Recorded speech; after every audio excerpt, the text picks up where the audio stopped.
Good evening. My name is Dick Downey, and I shall be your moderator this evening. The hour of 7 o'clock has arrived, and a quorum is present. I therefore call this special FY 2018 meeting to order. Those who wish to celebrate our democracy and freedoms, please stand up and join me in the Pledge of Allegiance to the flag. I pledge allegiance to the United States of America and to the republic for which it stands, one nation, under God, indivisible, with liberty and justice for all. Thank you. Before we start the proceeding, I would like to spend a few minutes to go over some of the ground rules for tonight's meeting. Per Section 2.2 of the Charter, I am required to appoint a deputy moderator who shall complete the town meeting should I be unable to continue. Therefore, I appoint Ron Calabria as deputy moderator. This appointment needs ratification by the town meeting, so that all of those in favor of Ron as deputy moderator, please raise your hand. The motion carries. Per the Commonwealth of Massachusetts law, there is no smoking on school property, and that is neither in the building nor on the grounds. Please take a moment right now to turn off your cell phones or put them on vibrate and any pages or other electronic devices as a courtesy to your fellow residents. We have some non-resident guests with us this evening. If there are no valid objections, they will be allowed to remain, but in no case will they be allowed to vote. They will be required to sit in the assigned area to my left and wear an identification tag to be certain that no vote is inadvertently counted. They are on the first 5 rows with the signs on the aisle chairs. Guests will be allowed to speak, but only if requested by a town official and only to provide information, not opinions. The Commonwealth requires that the town clerk provide an Attorney General's office with the detailed notes of every article and every person who speaks at this meeting. Therefore, I ask that you clearly state your name and street address each time that you speak. There are microphones in the front of each aisle. Please line up behind the microphone closest to you, and I will call upon you when it is your turn to speak. Please address all questions and comments directly to me, the moderator, and not to any other individuals. My job is to balance the best flow of new information for voters to evaluate while keeping the meeting as efficient as possible. Therefore, it is important that you make your point concisely and stay on topic. If I feel that no new information is being presented, I shall call for the vote. If you have more than one question or statement to make, please go to the rear of the line for your next question or statement in order that as many people as possible get a chance to speak. Depending on the answer, I may allow one follow-up question, but that will be at my discretion. Since this is all being recorded, I may ask you to start over if we cannot hear or understand you. Our Constitution gives us the right to make our opinions known and ask questions. In fact, I encourage you to do so. However, this does not give anybody the right to be disrespectful to other audience members or to town officials. Should I feel that is happening, I shall ask the person to stop speaking and to take their seat.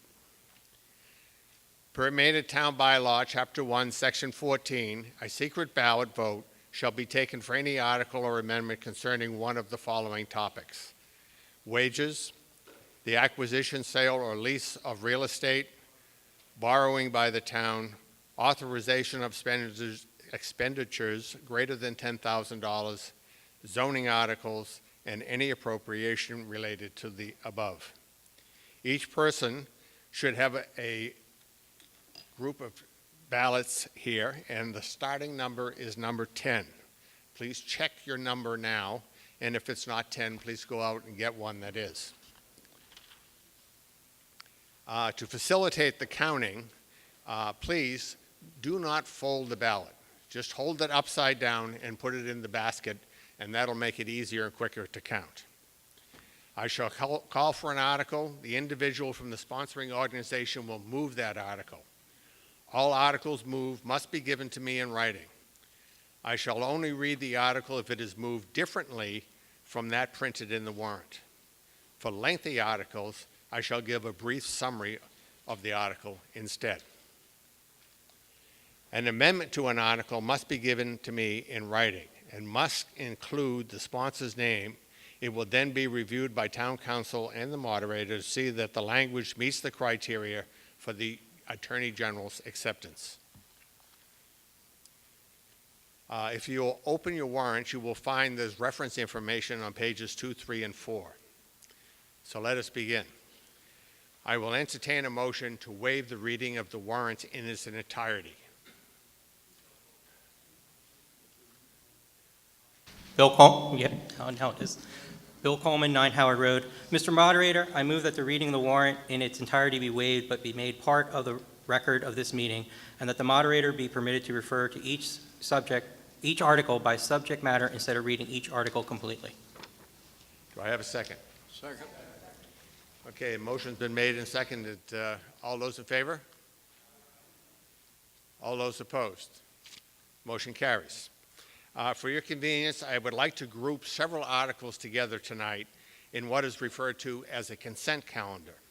These are generally non-controversial articles, and they will be moved all at once, one after the other. We shall discuss them together as a group and then take one vote for all of the articles. But first, I will need a motion to use a consent calendar.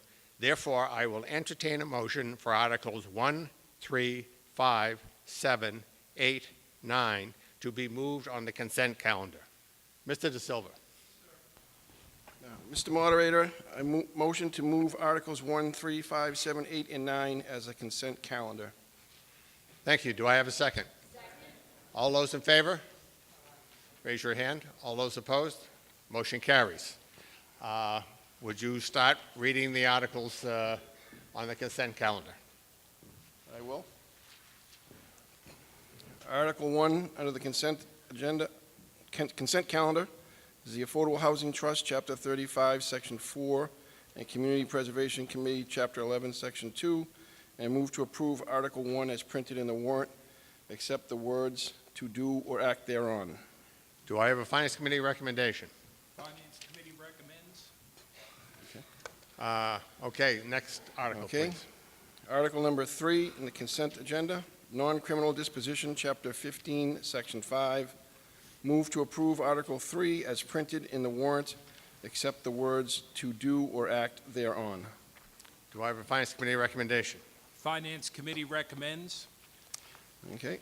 Article Article 5, Hazardous Materials, Chapter 29, Section 3E. Move to approve Article 5 as printed in the warrant, except the words "to do or act thereon." Do I have a Finance Committee recommendation? Finance Committee recommends. Okay. Article 7, Smoking, delete Chapter 21, Section 26. Move to approve Article 7 as printed in the warrant, except the words "to do or act thereon." Do I have a Finance Committee recommendation? Finance Committee recommends. Consent number 8, Article 8, Solid Waste Collection, Chapter 7, Section 3. Move to approve Article 8 as printed in the warrant, except the words "to do or act thereon." Do I have a Finance Committee recommendation? Finance Committee recommends. Okay, and Article 9, Utility Pole, delete Chapter 21, Section 27. Move to approve Article 9 as printed in the warrant, except the words "to do or act thereon." Do I have a Finance Committee recommendation? Finance Committee recommends. Mr. Coleman, would you like to present why we're doing this? Thank you. Good evening. Okay. As we continue our process of trying to clean up the town's bylaws, we went through several of them, and we're glad we can put them all together here tonight and do them as a group to speed up things. The very first one in Article 1, we had recently adopted the Affordable Housing Trust chapter, and as it was being reviewed by the Attorney General's office, they noted that we had an old reference to the open meeting law. and they recommended us updating it to the correct one as soon as possible. We also then reviewed the rest of the bylaws and found that in the Community Preservation Committee also had an old reference to the open meeting law, so we're changing both of them tonight. In Article 3, as noted, we have a chapter that is non-criminal disposition of fines. What we found is looking at this that we have duplicated a lot of them that are already in existing bylaws, and in some cases there are some that conflict. So we're in a process of cleaning that up, and tonight we're getting rid of the ones that are just duplicative, and we'll at a later date be looking at cleaning it up further. For Article 5, as we're looking at it, basically we can't figure out if it's a typo or just a transcription error, but it seems that a list of fines have been placed in a section of the definition, and in order to remove it, we need to have a vote on it tonight. It also conflicts with fines that are in a later portion of that bylaw. For Article 7, in the nuisance chapter of the town bylaws, there is a section that deals with smoking, with Board of Health regulations. If you look at them, what they currently have, some of them are listed as being from the 1980s and are obviously out of date. Was talking with the health agent, realized that the Board of Health has the power to enforce these regulations on their own and not as part of the bylaw. So rather than trying to update them every time they change, we feel that it's more prudent just to remove them from the bylaw because they can be easily enforced by the Board of Health. In Article 8, we're basically that a whole section about solid waste collection has been buried in a chapter that was entitled Board of Health. And we feel that this is important enough that it should be a standalone chapter on itself. We're moving that, and the only change in the text is that there was a line that said, any persons who violate any provisions, any prohibitions contained in the regulations adopted by the Board of Health, basically just changed to any persons who violates any prohibitions contained in the solid waste regulations adopted by the Board of Health. The old version almost seemed like it was implying that that was the fine for all Board of Health regulations, not just the solid waste ones. So we're clearing that up. And for Article 9, also in the nuance section of the bylaws, again, there was a whole section on utility poles, basically, double polling and whatnot. We feel that this is complicated and important enough that it should be its own standalone chapter and not buried in the nuisance section. And I believe that's what we have covered so far. Thank you. I'll open it to the floor for any discussion. Okay, no discussion. I'll call for a vote. All those in favor, please raise your right hand. All those opposed, motion carries. Article 2.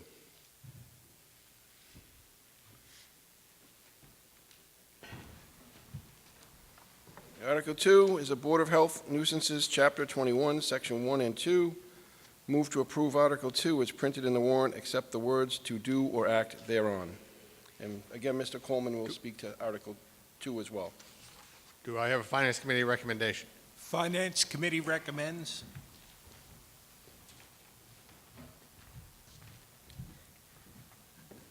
After having a meeting with the town health officer, Kelly, I'm going to have difficulty pronouncing her name, Polonikek, we discussed the fines for this article and felt that they should be doubled in it. And just to basically say what they are covering is this is a section where it says, no person shall place or cause to be placed in any public place, street, or private way, or any running stream or body of water, dirt, rubbish, wood, timber, or any of the materials tending to cause obstruction, nor deposit ashes, garbage, waste, paper, carrion, filth, or offal, except in such places as be permitted by the Board of Health. So I think that's a pretty important thing to protect our environment and protect our community. So I think that it's right that those fines should be doubled from what they are. And then for the Section 2 of that chapter, we're trying to clean up the bylaws where we have fines that are given as a range of, in this case, not less than $2 to not more than $300 to be a specific number. And in this case, we determined that for this, the fine should be $300. Thank you. I open it to the floor for any discussion. Being no discussion, I'll call for a vote. All of those in favor, please raise your hand. All those opposed? Motion carries. Number 4.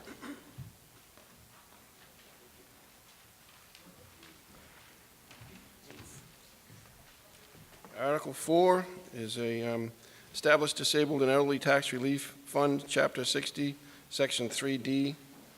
And I move to approve Article 4 as printed in the warrant, except the words "to do or act thereon," and Mr. Gavin will speak to Article 4. Do I have a Finance Committee recommendation?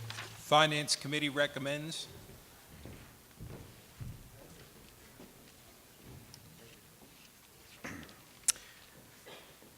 Good evening, ladies and gentlemen. I am here to speak tonight for the adoption of Chapter 60, Section 3D by Maynard.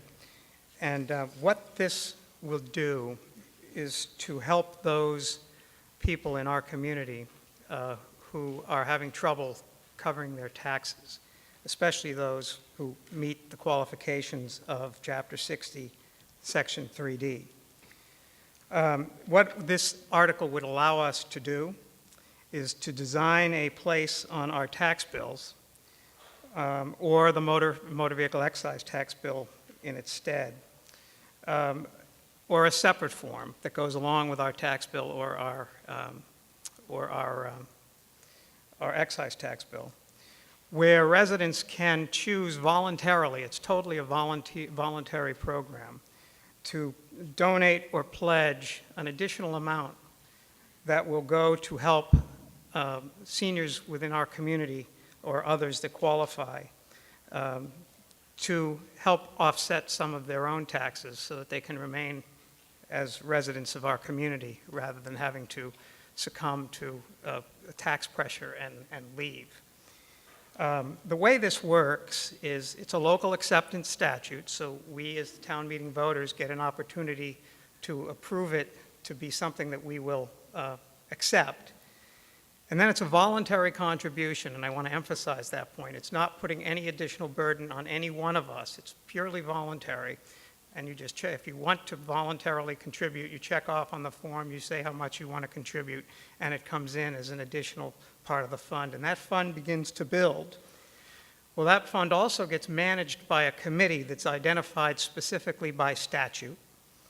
And that committee consists specifically of the chairman of the board of our assessors, the city or town treasurer, and then 3 residents that would be appointed by the Board of Selectmen. And that group will, if we adopt this evening, would then adopt regulations on how this program were to run and who would eventually, if people apply for some assistance, who would eventually benefit.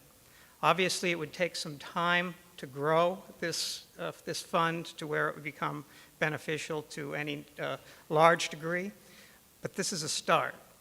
And it's an effort to assist our citizens who are struggling to stay in Maynard, who have been here for a long time, and quite frankly, in my opinion, speaking strictly for myself, deserve to have some assistance to help them stay here, to continue living in the community that they love.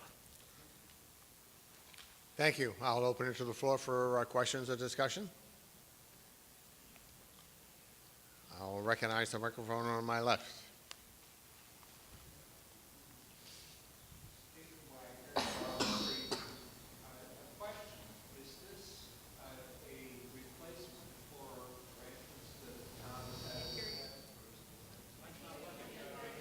The question was, is this a replacement of the programs that we have where seniors can work off their taxes, et cetera? And no, it's not intended to be that at all. It's intended to be a supplement to that. So there's still the work-off program that certain seniors could certainly participate going forward. It's a completely separate program.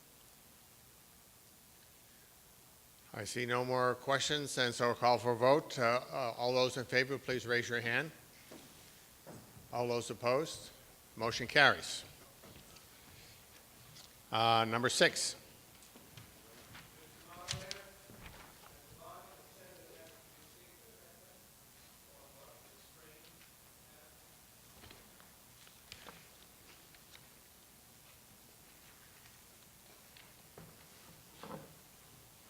No? Majority vote.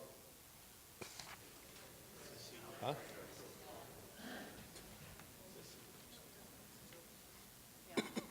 Yeah. The slide is incorrect. It's the majority open vote. Number 6. Okay. Number 6 is Article 6 is nuisances, outside dining, Chapter 21, Section 17A and 17B. Move to approve Article 6 as printed in the warrant, except the words "to do and act thereon." And for anybody that is interested, the person that will present this article is our town council, Lisa Mead. Do I have a Finance Committee recommendation? Finance Committee recommends.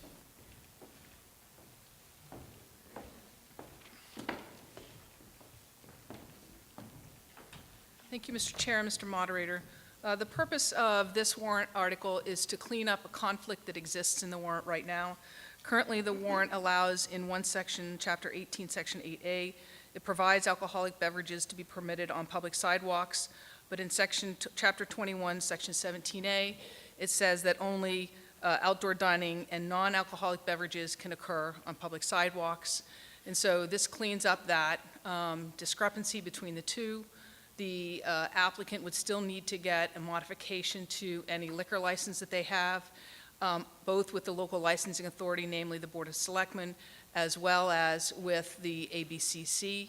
And it's still a process that they would have to go through, any licensee would have to go through with the Board of Selectmen for permission to have alcoholic beverages served in outdoor dining. Okay. Questions? Discussion? Please come up to the microphone. And as the presentations are being made, you think you have a question, please come up to the microphone so that WAVM can know that you're ready to speak and that we don't waste time. I appreciate it. Thank you. My name is I Jeff recognize- Swanberg from 96 Acton Street. I'm the chair of the Maynard Cultural Council and the Assabet Village Cultural District, and I would just want to speak strongly in support of this amendment.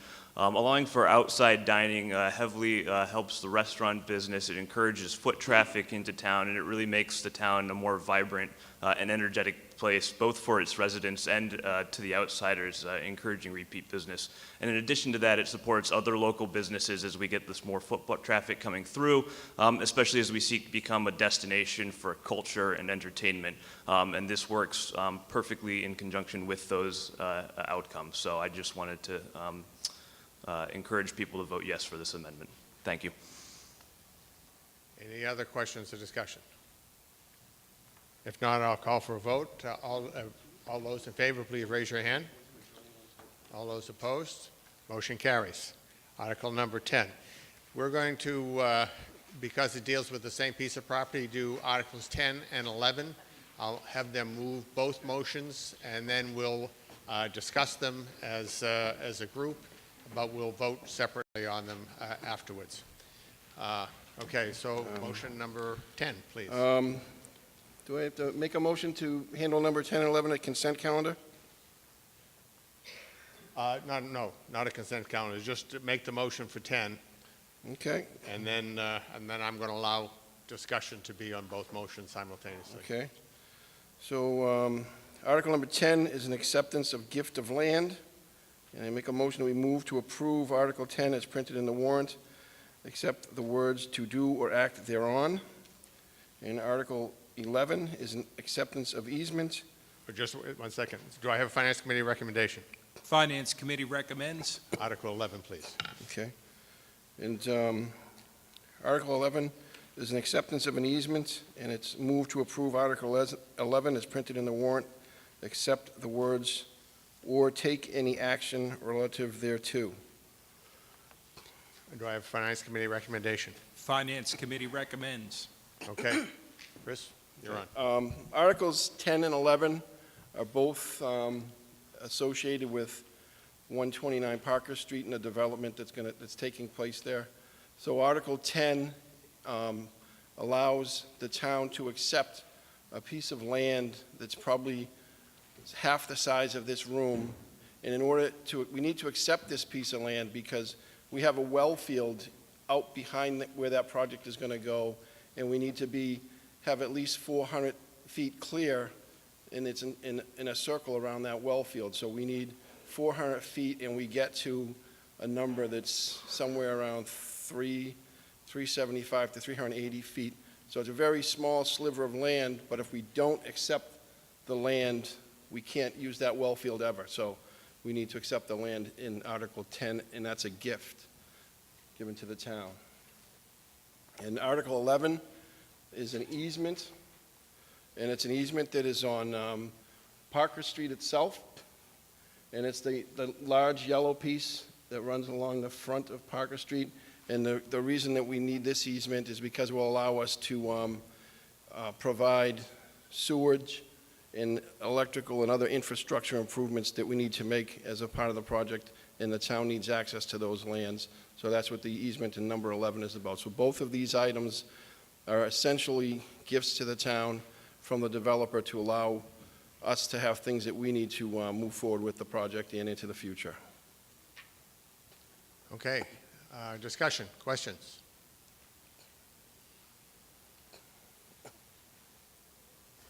Marie Gunnarsson, 119 Parker Street. Did the earlier one, does that affect in any way the layout, the roadways, the buildings? Because that's appeared to be down in the residential area of the development, or is it? No, it's set far back from anything that they hadn't planned for, and it's literally a small sliver of land that's probably, you can jump across it. Thank you. Okay. Any other questions? Cornelia Keenan, Great Road. The second piece, who will maintain that? I believe the town will maintain it, and we'll be maintaining the street anyway. The streets and the sidewalk are our responsibility, and that's. I where know, it will but be. isn't this in more than the sidewalk? Well, it's in off the sidewalk. There should be no maintenance because it's going to be underground. It's going to Well, be town-owned infrastructure. yeah, but you own the land on top of it. No, that's the easement. The easement allows us access to it. Okay, thank you. Okay. Do we have any other questions? Okay, so I shall call for a vote on Article 10, which is the lower left-hand corner. Yep, move forward one slide to the picture. There is that little piece down on the left-hand corner there that you see in yellow. All those in favor of that piece, please raise your hand.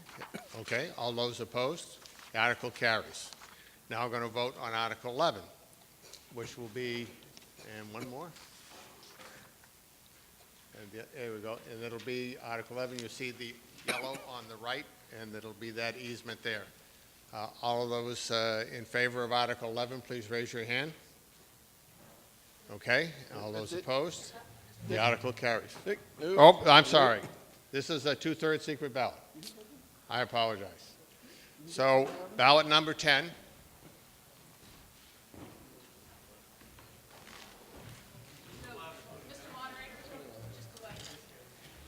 So you're voting on Article number 11 with ballot number 10. While they are counting the ballots, we'll move on to Article 12. Could I have a motion, please? Article 12 is local acceptance of a tax provision, and it's moved to approve Article 12 as printed in the warrant. And Melissa Levine Pirro will address Article 12. Do I have a Finance Committee recommendation? Finance Committee recommends. Melissa? Thank you. So, thank you, Mr. Chairman and Mr. Moderator. Article 12 simply sets the tax at 3% on a local sales tax for any marijuana establishment that were to open in Maynard, and this is the max amount of tax we're allowed per Massachusetts statute to authorize. Do I have any questions? Microphone on my right. Cornelia Keenan, Great Road. I may have misread the general law, but I thought I read it was only 2% was the maximum. No, it is 3% for the local sales tax portion that Maynard could authorize. It's 2% to the state. Originally, the local tax was 2%, but they increased that with the July 1st Ah, amendment. okay. Yeah, and actually, the government's website hasn't been updated. Okay, thank you. Do I have any further questions? Okay, I'll call for the vote. All those in favor, please raise your hand. All those opposed? Motion carries. Article 13. Article 13 is to name the Board of Selectmen as License Authority, Chapter 94G, Section 3. Motion is moved to approve Article 13 as printed in the warrant, except in Section 6, the third and fourth sentence shall be omitted and read instead, any failure to comply with such a warning shall result in a fine of $100.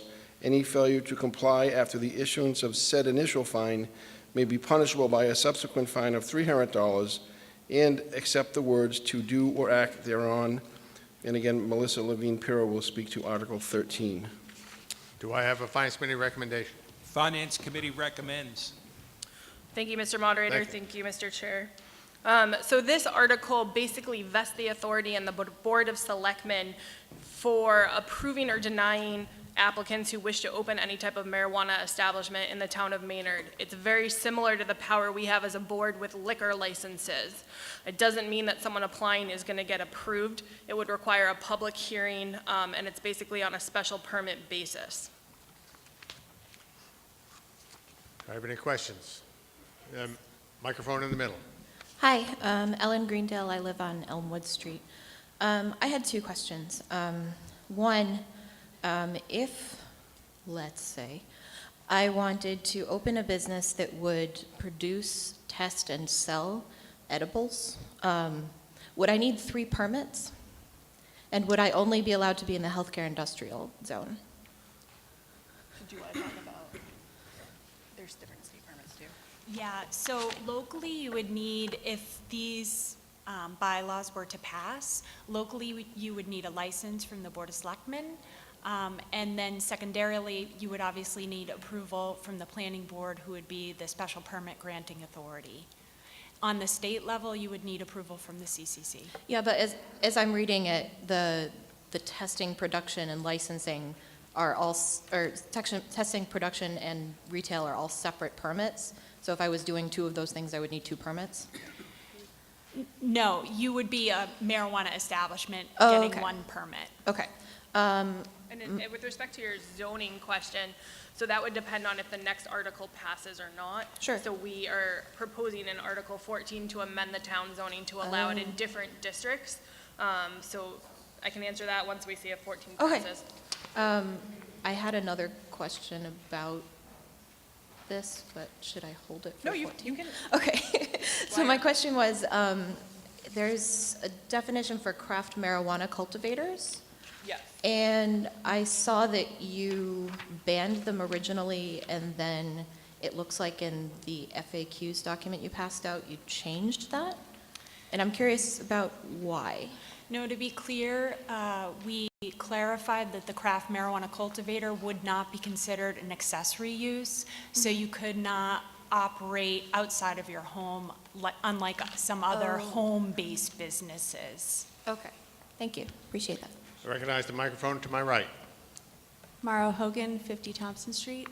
I'm just trying to figure out how the marijuana retail works with, say, if they were in the 129 Parker and they're still like really close to the high school.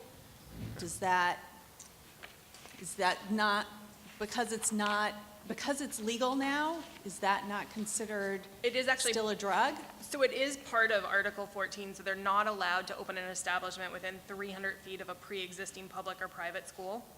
Okay. So that does limit where they could go, especially in a town of our size. Okay, so does that eliminate them from 129 Parker completely, or only the front portion? So it's a new development by the school. I don't know what the exact distance would be from there or from any existing school. I mean, we could check on that, but I think it would be possible. Okay. Speak into the microphone, please. I just don't know where Parker Street is. Oh, retail is not allowed at industrial, so no, it would not be able to. Okay, thank you very much. Yeah. Do I have any other questions? Okay, I shall call for a vote on Article 13. All those in favor, please raise your hand. All those opposed? Motion carries. The results? On Article 11, yes, 154, no was 6. The article carries as 106 were needed to carry.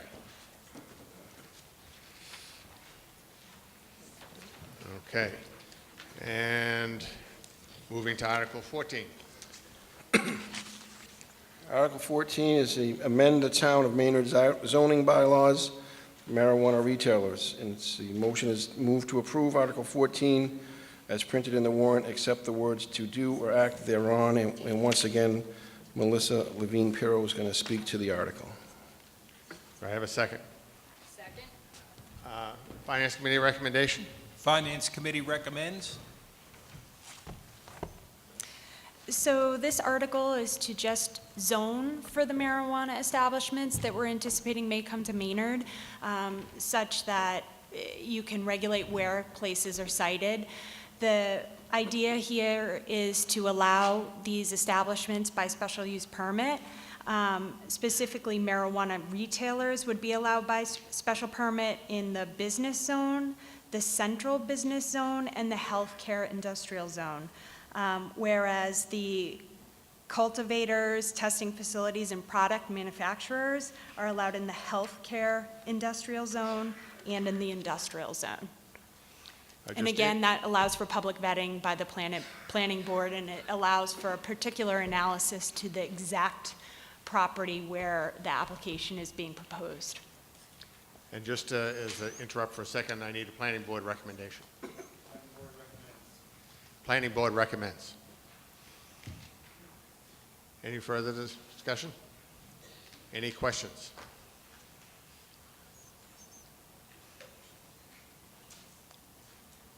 I recognize the microphone to my right. Hi, my name's Megan Cryan, 44 Old Marlborough Road. I was curious, it says the distance is 300 feet from a school to the establishment, the premises. Is that door to door? Is it parking lot to parking lot? So basically my question is, with the Imago School across the street from the parking lot of Clock Tower Place, would they not be allowed to be there?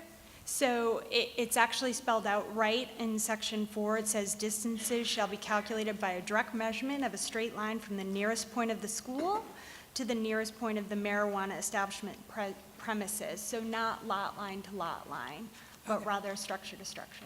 Okay, so it would be like the front door of the school to the door of... Well, any point, Yeah. of the building. Great, thank you.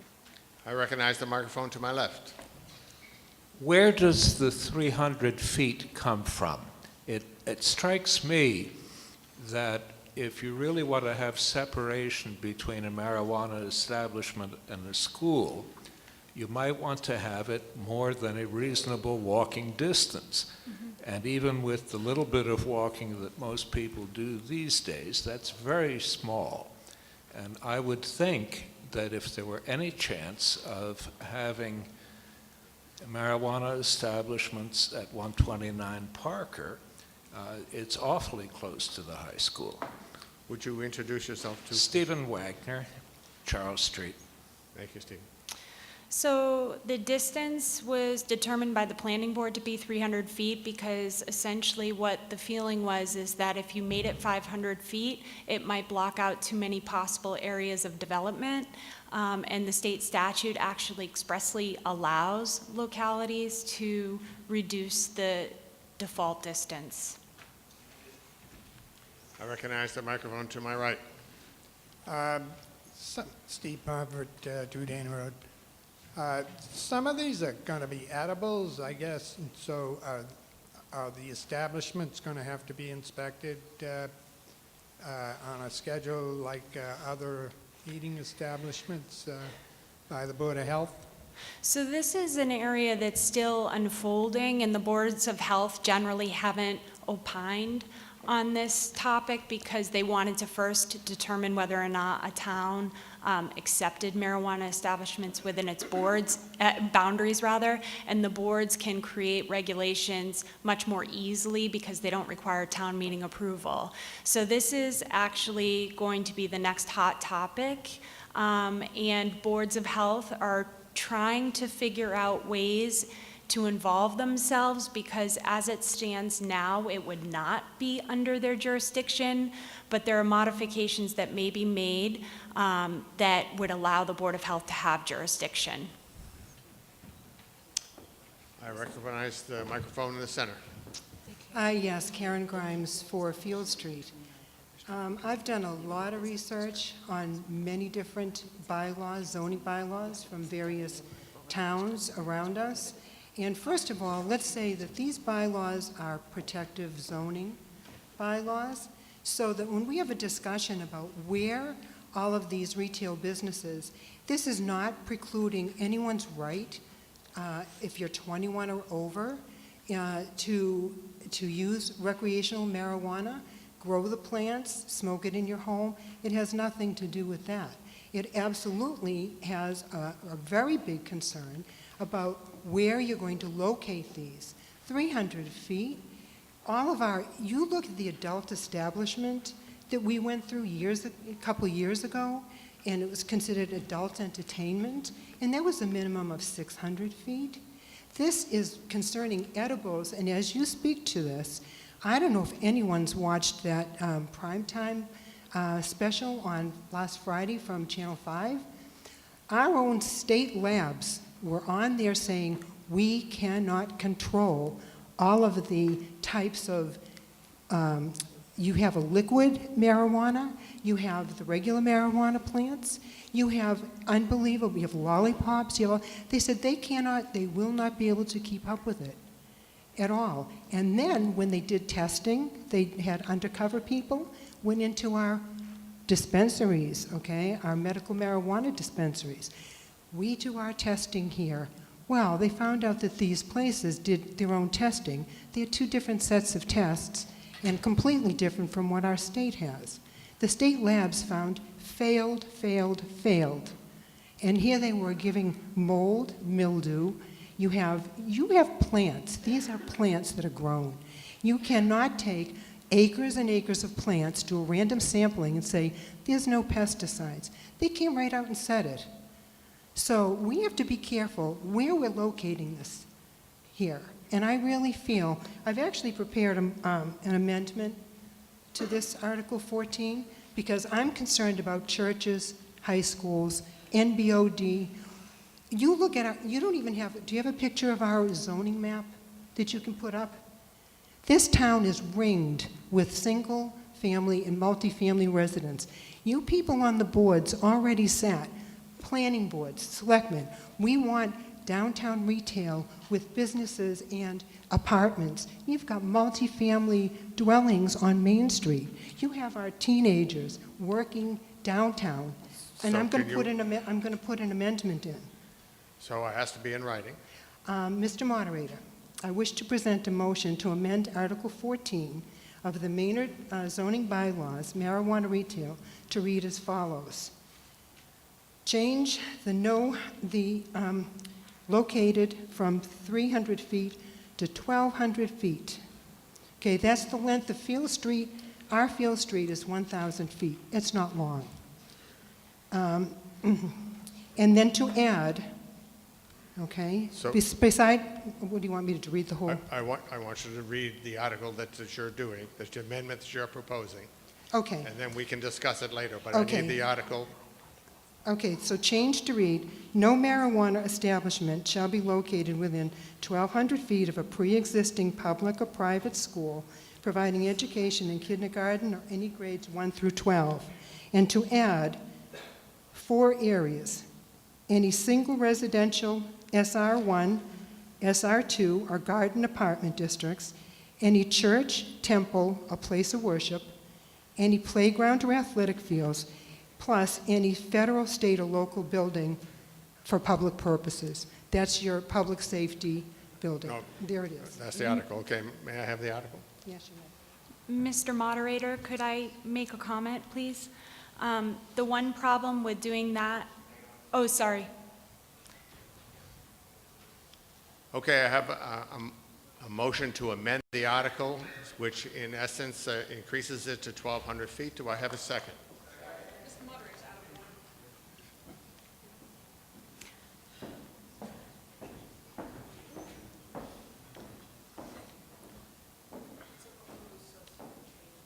So we have a article that's been made, amendment that's been made and seconded, and I want to get town council's opinion.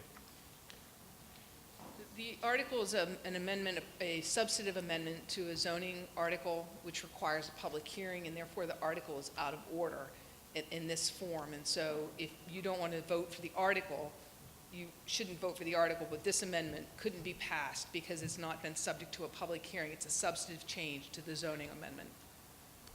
But that's what you were trying to change the zoning amendment. How does that wash? Zoning amendments are special in town meeting. They That's what we're require, doing. they require a public hearing process with public notice. And so the zoning article before you has been through a public hearing process, and the people whose landowners' property rights who have been affected have been given notice of the zoning proposal.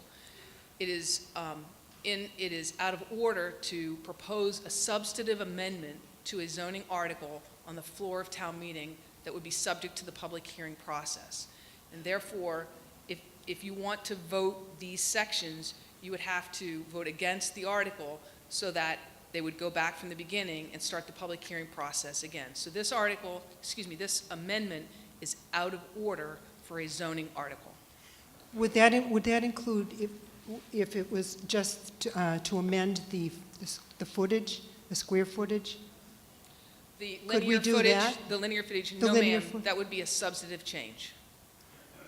Oh, okay, thank you.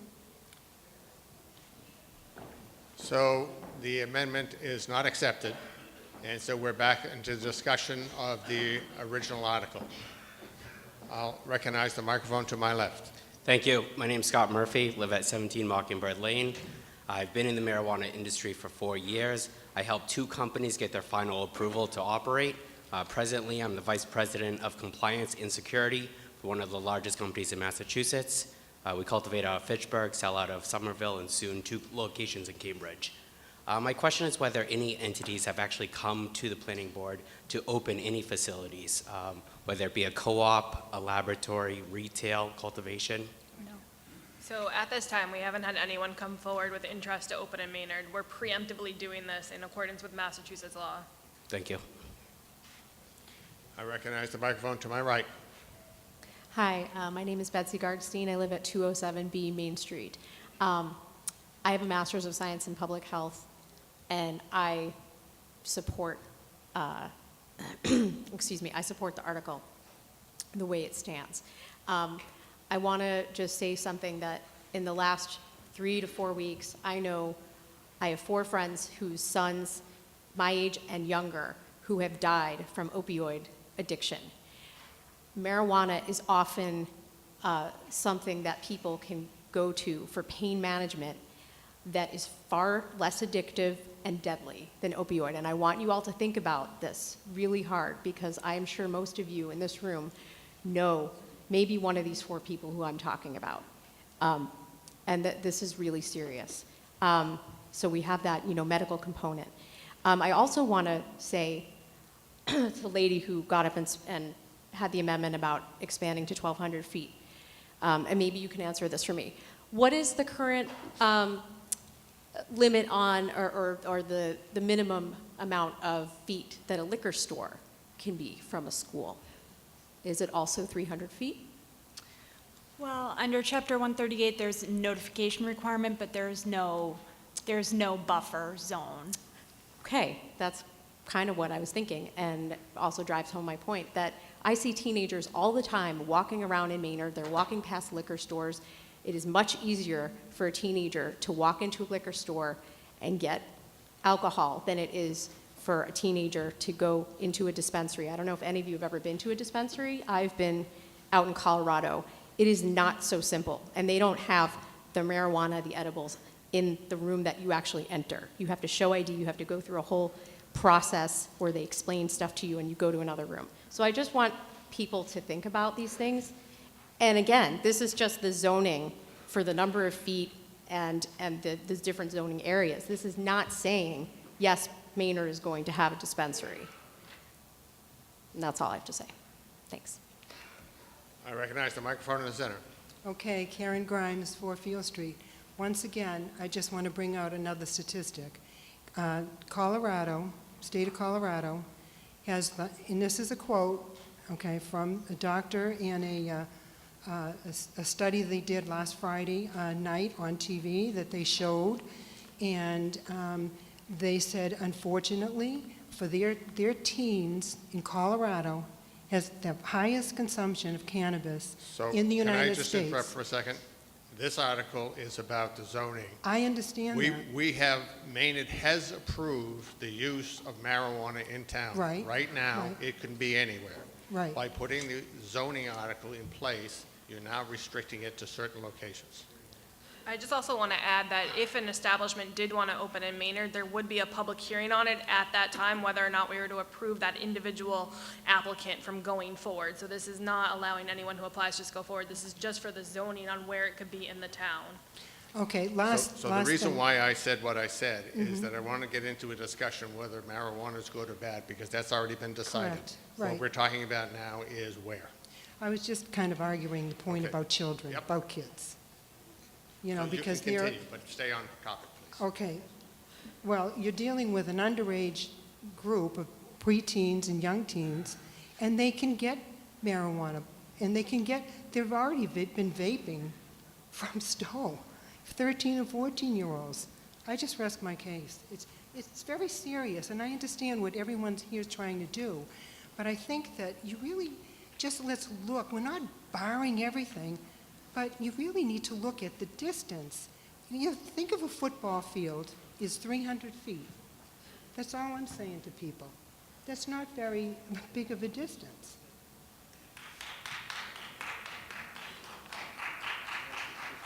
Okay, I recognize the microphone in the center. Oh, I'm sorry. Go ahead, microphone in the center. Quick question, Marie Gunderson, 119 Parker. In the material that was handed out. Speak you into the just- microphone, please. In the material that was handed out as you walked in, and I'm not seeing it, it references a map, M1. Do we have such a map so we could see? I think it would just be helpful to be able to see the areas that we're voting on. That's my only point here. Thank you. We do not have a map. I recognize the microphone to the right. Thank you. Mary Jane Hatch, 12 Speak Douglas. into the microphone, please. Thank you. Mary Jane Hatch, 12 Douglas Ave. Just curious for more information about the co-op and saw that they were not zoned in Maynard. Just wondering where this decision came from and is a loss of opportunity for the town or not? Thank you. No, just to be clear, are you looking at the second page? It says accessory uses. So what that is a craft cooperative, can't be a home-based business. I understand. Thank you very much. Yeah. I recognize the microphone to my right. Adam Kahn, 93 Acton Street.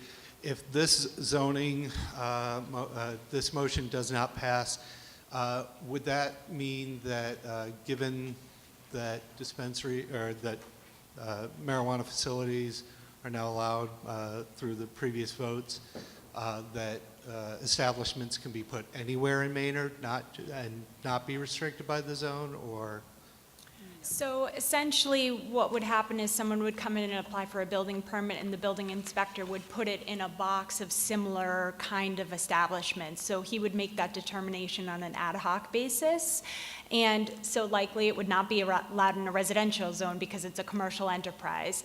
But other than that, you're pretty much allowing it in all of your business, industrial, those kinds of areas. So he'd look at the nature of the operation and how it worked. So to clarify, to make it clear, if this motion passes, this means that all applicants would apply to the Board of Selectmen for approval for a more limited use than would be if this does not pass. So they would apply to the planning board for this particular article. The article prior was for the Board of Selectmen.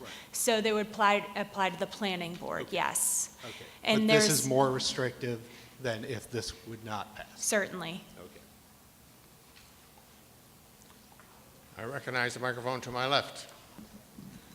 Marius Albora, Taylor Road. I just want to know how the 300 feet distance was determined.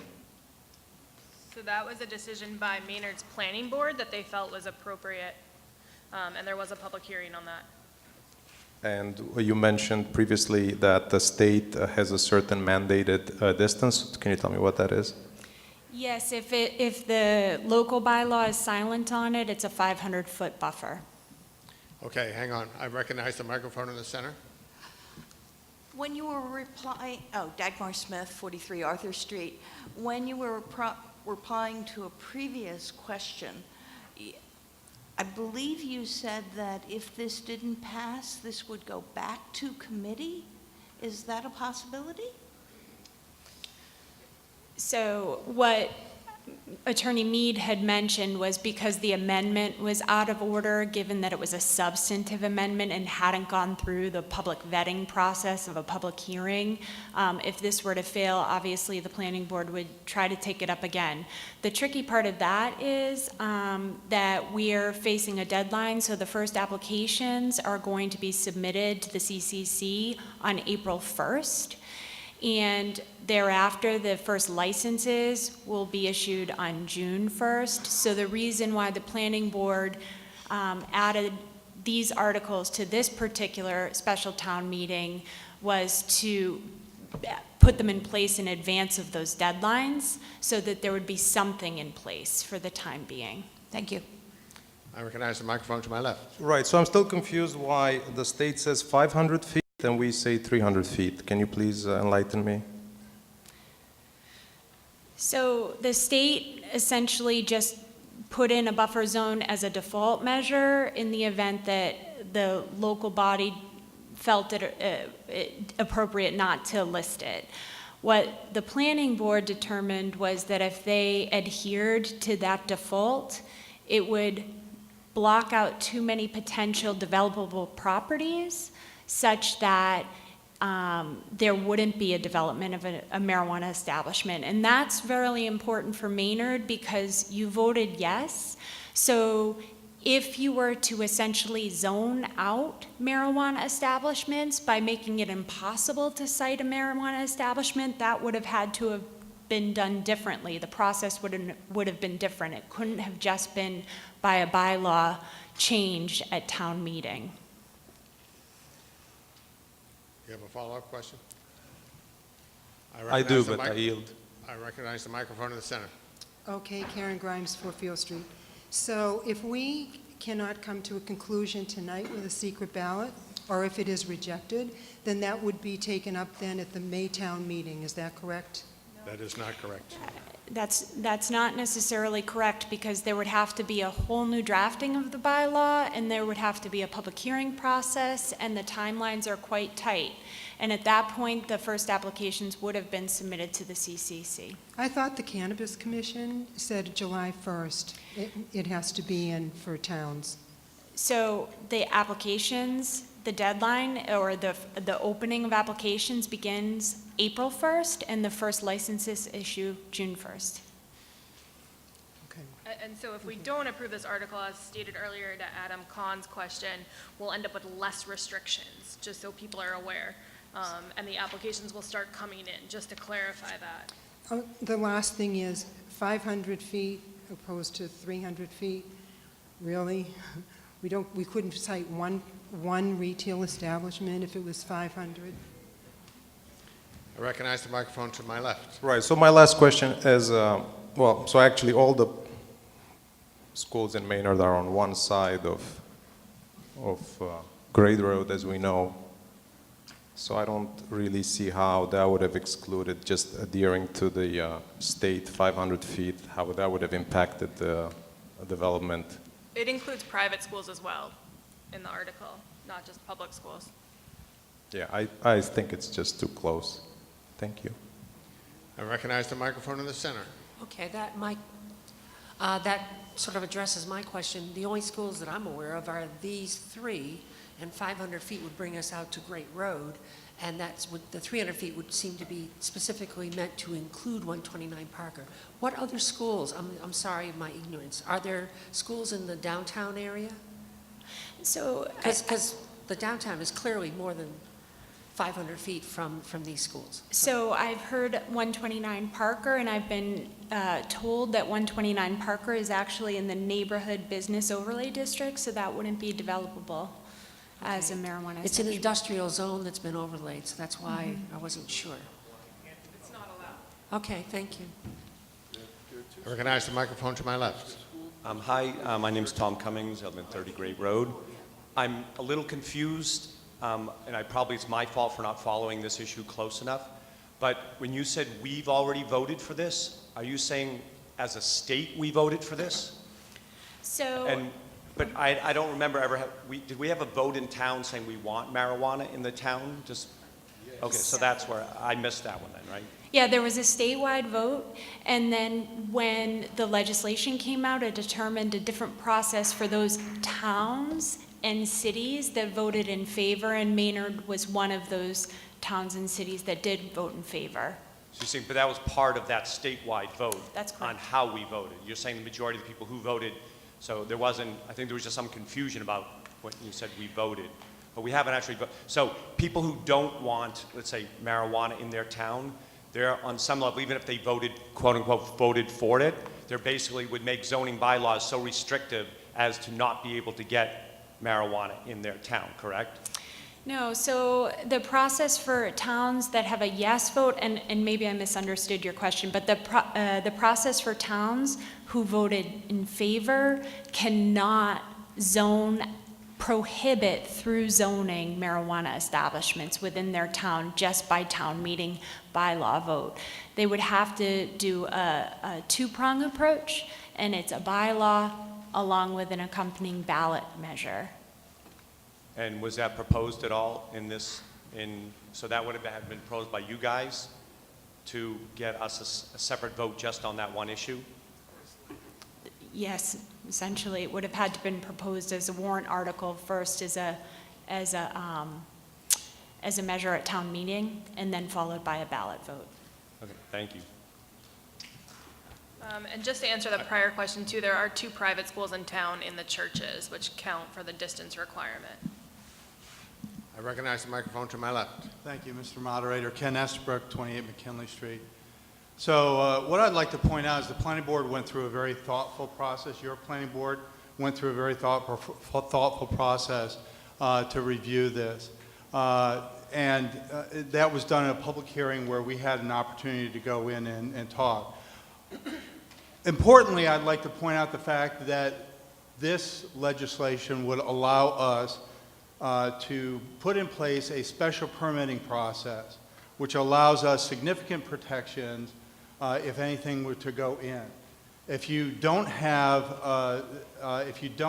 this law, then what happens is it's allowed by right in retail or industrial zones. So this puts in place significant protections for the town by requiring a special permitting process. And so I just want to relay the fact that there was a very thoughtful process that went through. This article will give us significant protections. I would urge us to go ahead and pass it as is. The last thing I would point out is if at some point the town feels as though that this current article does not provide enough we can always pass another article tightening things up, okay? There's no reason why we, this isn't getting locked, etched in stone or anything. Thank you, Mr. Moderator.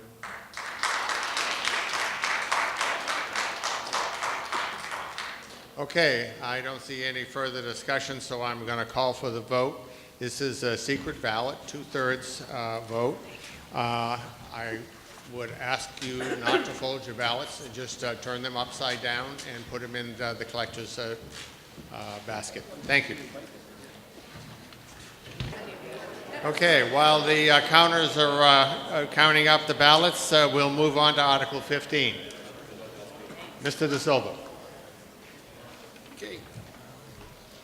Okay, Article 15, final article, is the acquisition of land for a fire department.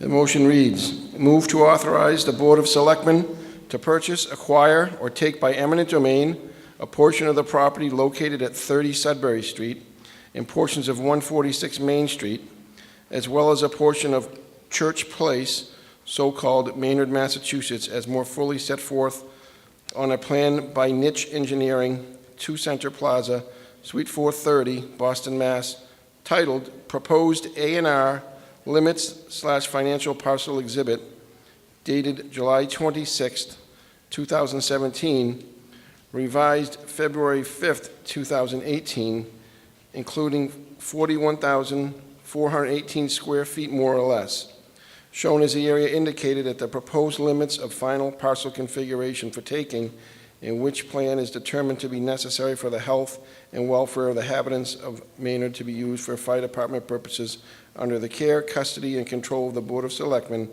and to pay for said acquisition and related legal and engineering costs that the town appropriate $460,000 from capital stabilization for said purpose. And Cheryl Steele and Chief Stowers will address this article.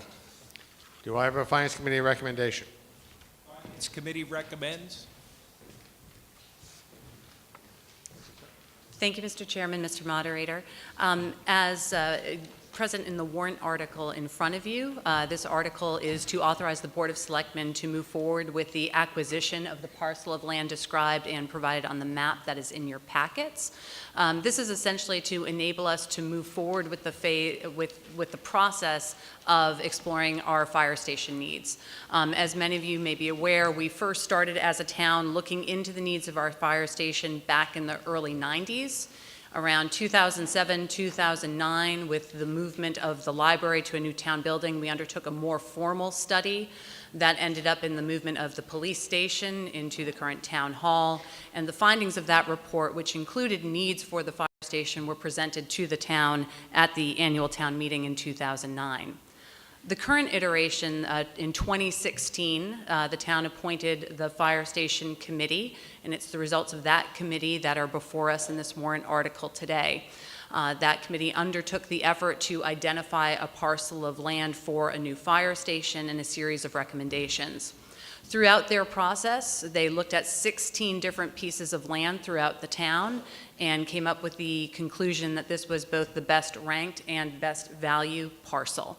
And that is why we are before you today to request your permission to proceed with acquisition of that land via eminent domain. Thank you. Questions? I recognize the microphone to my right.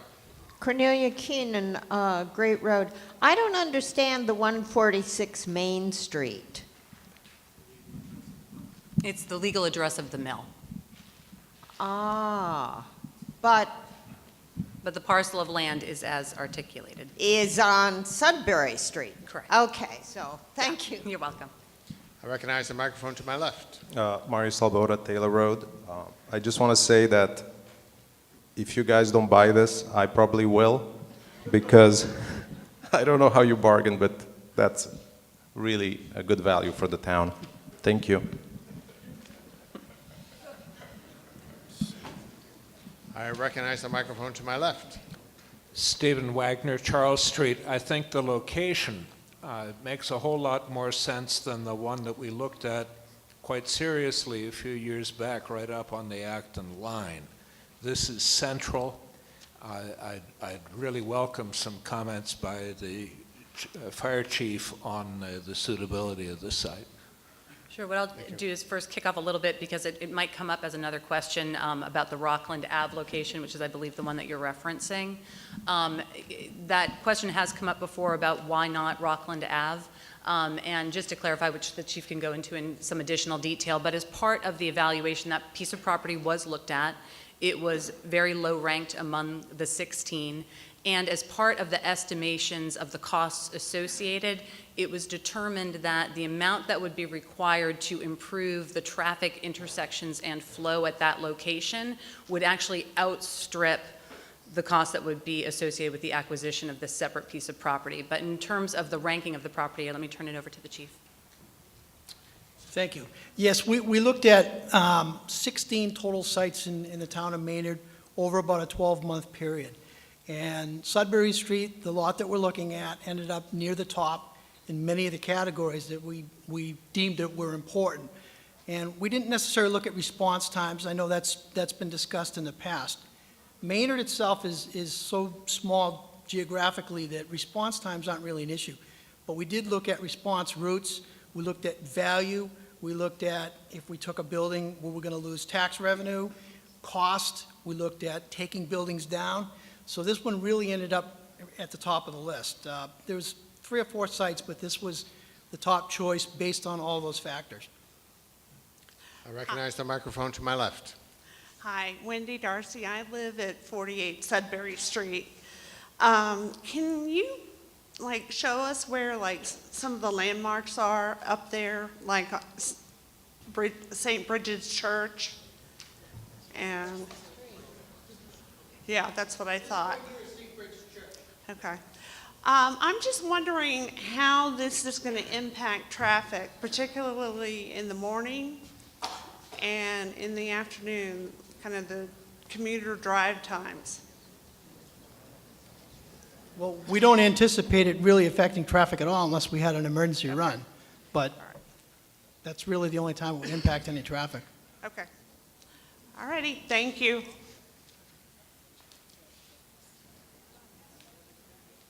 I recognize the microphone to my left. Hi, my name is Deb Roussel. I live on Grant Street. I am totally for a new fire station. We need one here in Maynard. The fire people in town have been very good to all our members here. But I would suggest that we consider adding to the building plan to add a community center with the fire department so that we can have some more of our citizens in town use a spot. Just for the future, please. Thank you.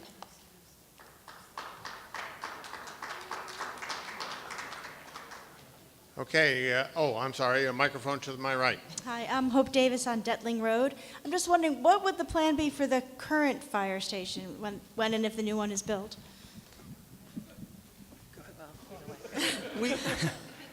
This is the first step in a multi-step process. So the first step is to purchase the land, and then we've already had paid for schematic design or actually conceptual drawings of what it would look like at that site.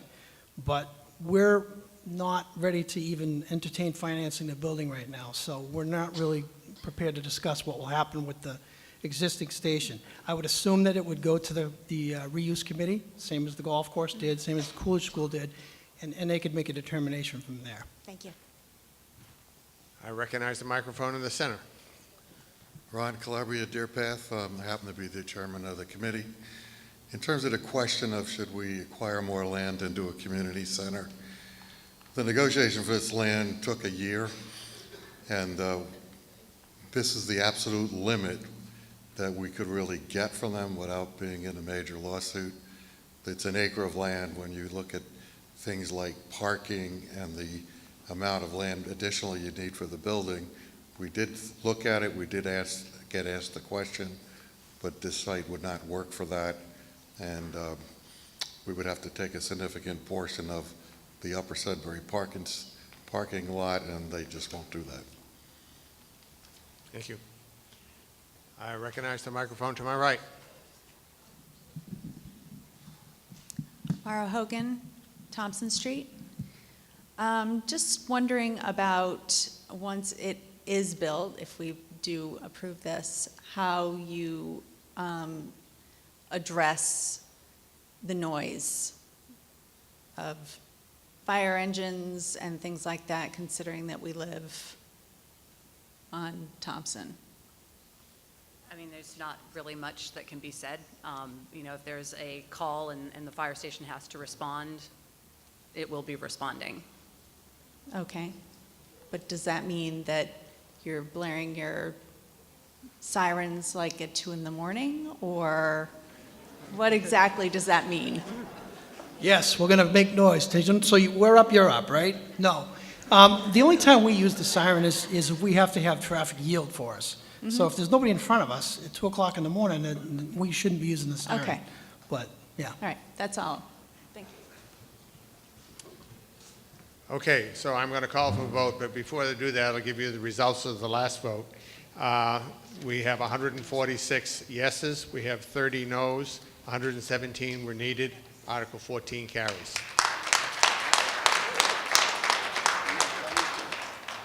This article, I will now call for a vote for Article 15.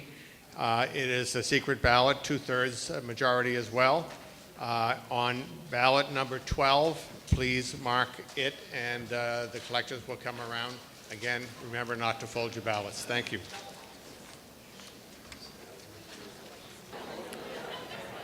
While we're waiting for the vote to be tallied, I would like to compliment the youth of this country, particularly WAVM here, who has gave us support tonight.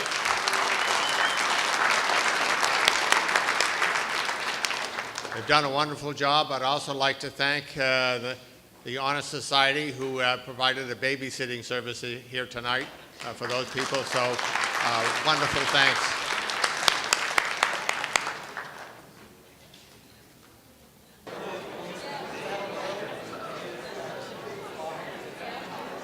Motion number 15 passes 182 to 22.